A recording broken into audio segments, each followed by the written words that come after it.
아예 몰랐으면 모를까 한번 발을 들인 배달앱의 세계. 내가 원하는 음식을 빠르게 집 앞으로 배달해주는 편리함을 놓지 못하는 소비자가 많습니다. 내가 많이 주문하면 자영업자도 좋은 줄 알았는데 이면을 들여다보니까 수수료 때문에 고충도 만만치가 않더라고요. 배달의 민족과 쿠팡이츠는 새로운 수수료 방안을 내놨지만 자영업자들의 불만은 더 커지고 있습니다. 직접 들어보겠습니다. 경기도 부천에서 요식업을 하고 계시는 장인덕 사장님 연결합니다. 사장님 나와 계시죠? 네, 안녕하세요. 예, 목소리가 좀 젊으신 분입니다. 현재 어떤 요식업을 하고 계신가요? 네, 부천에서 개인 족발집 운영 중입니다. 족발집 하고 계시는구나. 그럼 지금도 이제 영업 준비하면서 출근하신 상황인가요? 지금 이제 출근 준비하려고 예, 준비하는 중입니다. 그렇군요. 네. 예, 족발집 하신 지 얼마나 되셨어요? 지금 3년에서 4년 차가 됐습니다. 이제 4년 차. 이제 막 자영업에 좀 익숙해지고 있는 그런 시기인 것 같다는 생각이 듭니다. 이게 그 반가운 질문이길 바라는데 요즘 장사는 잘 되세요? 장사는 또 꾸준히 잘 되고 있는데, 예, 이제 배달이 매출의 80% 정도 차지하고 있어서 예. 그 부분이 조금 마진율 때문에 조금 힘든 상황입니다. 제가 잘 못 들었는데 매출의 40%를 차지한다고요? 80% 정도 차지합니다. 80%가 네네. 그렇군요. 최근에 그 배달 음식 시장이 조금 감소세라는 기사도 있긴 하던데 사장님 느끼기에는 좀 어떠세요? 죄송합니다. 제가 잘못 들어가지고. 예, 그 최근에 배달 음식 시장이 조금 감소세다. 그러니까 그 코로나 시국처럼 그렇게 많지는 않다라는 얘기도 있어서 사장님이 체감하시기에는 전체 매출의 배달 앱이 한 80% 정도를 차지하긴 합니다만 기존과 비교했을 때 장사가 조금 잘 되는지 아니면 조금 좀 어려운지. 기존이랑 대비했을 때는 조금 장사가 잘 되고 있는데, 예, 이제 배달의 민족이나 이제 쿠팡이츠나 요기요 수수료가 너무 많이 나가는 상황이라서 장사는 잘 되지만 수수료는 수수료대로 너무 많이 나가고 있는 상황이라 한 30% 이상 배달 수수료가 나가고 있어요.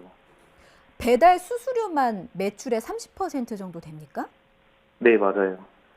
그럼 예를 들어서 100만 원을 벌면 30만 원이 수수료란 말씀이세요? 그런 셈이죠. 어, 30만 원 이상이 나갈 때도 있어요. 그런가요? 근데 그게 이제 소비자가 어떤 형식을 이용하느냐에 따라서 수수료에도 좀 차이가 있는 겁니까? 이제 배달의 민족으로 들어오는 경우는 예, 이제 3.3%의 수수료가 나갔는데, 예, 이제 배달의 민족 배민원 플러스라는 게 이제 UI를 더 크게 확대해서 배민이 좀 유도를 하고 있어요. 예, 배민원으로 들어오게끔. 이제 그 배민원으로 들어오게 되면은 예. 이제 수수료가 이제 6.8%라는 수수료가 나갔는데, 예. 이제 배달의 민족이랑 배민원이랑 두 가지 광고비를 내고 있기 때문에 어, 한 30% 정도 결과적으로 나오고 있는 상황이죠. 그렇군요.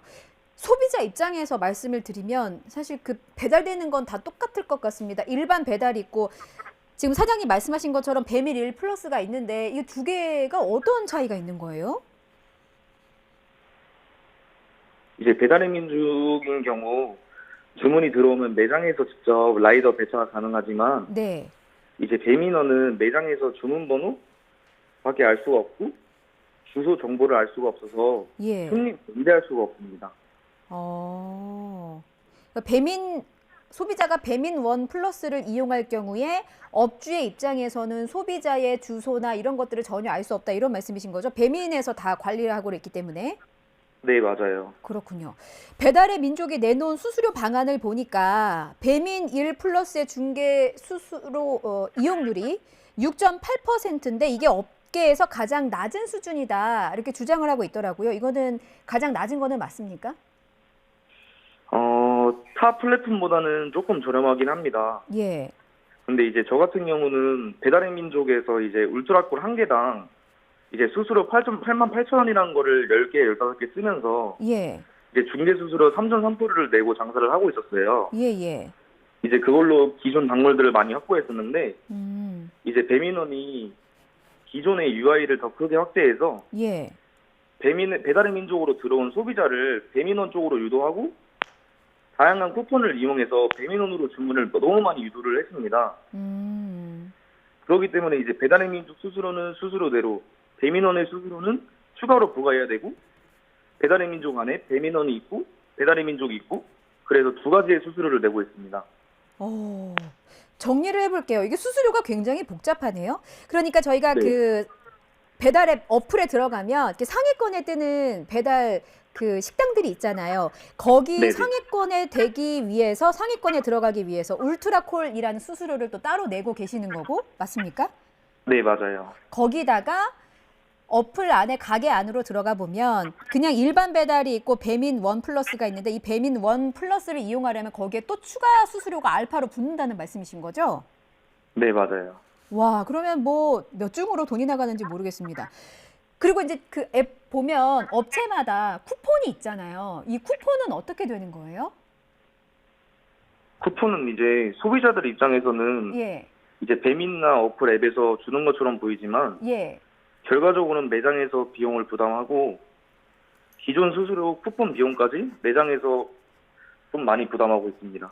아, 소비자 입장에서는 쿠폰이 있으면 일단 받고 배달하는 건 인지상정이니까. 그런데 알고 봤더니 이 쿠폰이 배민 자체에서 뿌리는 쿠폰이 아니라 지금 사장님께서 많이 부담하고 계신다는 말씀이신 거네요?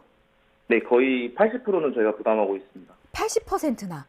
네. 정리해 보겠습니다. 그러면 상위권에 뜨기 위해서 울트라콜 내고, 배민원 플러스 추가 수수료 내고, 거기다가 고객한테 뿌리는 쿠폰의 최대 80%까지 또 추가로 돈을 내고, 이런 말씀이신 거죠? 네, 맞아요. 남는 게 있습니까? 아, 진짜 이게 임대료, 인건비, 공과금, 뭐 어플 수수료 하면은 예. 실제로 진짜 남는 게 없어요. 그러면 사장님이 이제 장사를 하실 때 말씀하신 것처럼 프랜차이즈 뭐 가맹비 내고, 임대료 내고, 뭐 어플 수수료 내고, 공과금 내고, 인건비도 또 있을 거고, 나머지는 고정 비용에 가까우니까 사장님이 조절할 수 있는 거는 인건비밖에 없는 거네요. 네, 맞아요. 인건비나 이제 재료비. 인건비랑 이런 것. 재료비. 네네. 그래서 요거 한 푼이라도 더 줄이려고 지금 사장님이 아침부터 밤까지 계속 고생하셔야 되는 상황인 거잖아요. 네, 맞아요. 아이고야, 너무 힘드시겠습니다.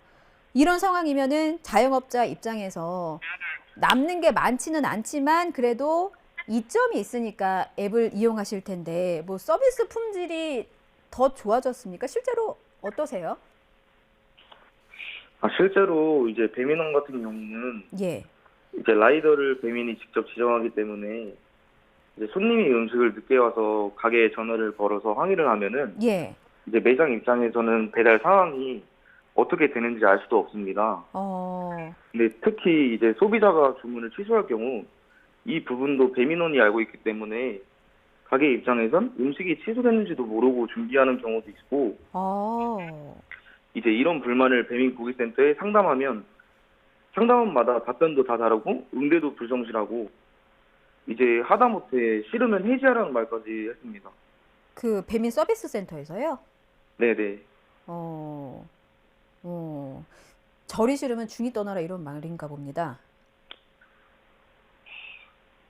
어쩔 수 없이 써야 되는데 그렇게 예. 말하니까 조금 그렇군요. 그랬습니다. 예. 항의는 업주가 받고 이득은 배민이 챙겨가는 상황이라고 저는 이해가 됩니다. 자, 이거는 이제 배달의 민족뿐만이 아니라 뭐 쿠팡이츠나 요기요 이런 그 다른 플랫폼도 비슷한 상황입니까? 이제 쿠팡이츠랑 요기요는 원래 수수료가 비쌌는데, 예. 이제 쿠팡이츠가 조금 수수료를 비싼 게 받고 있어서 절 비중이 좀 배달의 민족용으로 비중을 많이 고객들을 확보를 했는데, 예. 이제 배달의 민족도 쿠팡이츠랑 똑같이 수수료가 부담되고 있어서 원래 다 비싼 것 같아요. 그러시구나. 아이고, 지금 한숨밖에 안 나오는 상황이세요. 충분히 이해가 됩니다.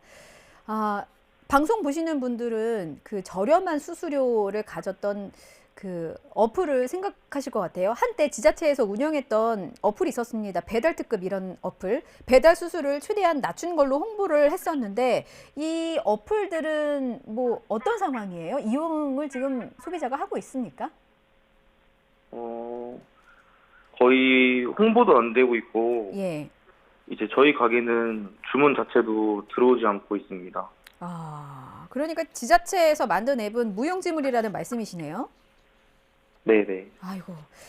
요식업을 하시는 입장에서 지금 뭐 매출의 80%를 배달이 차지하다 보니까 배달 앱을 안 쓸 수는 없는 상황이고, 하지만 어떻게 하면 이 플랫폼 업체들과 잘 상생을 해서 나름대로 이제 살림살이를 꾸려갔으면 좋겠고, 이게 사장님 마음이실 텐데, 상생 측면에서 이 부분만큼은 꼭 특별히 개선됐으면 좋겠다 하는 부분이 있을까요?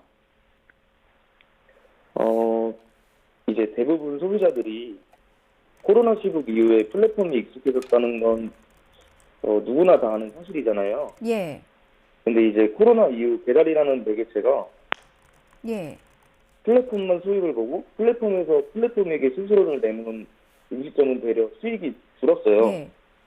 이제 고객에게 더 큰 가격을 내세우지 않은 한 매장에서 생존 자체가 조금 어려워진 상황이에요. 예.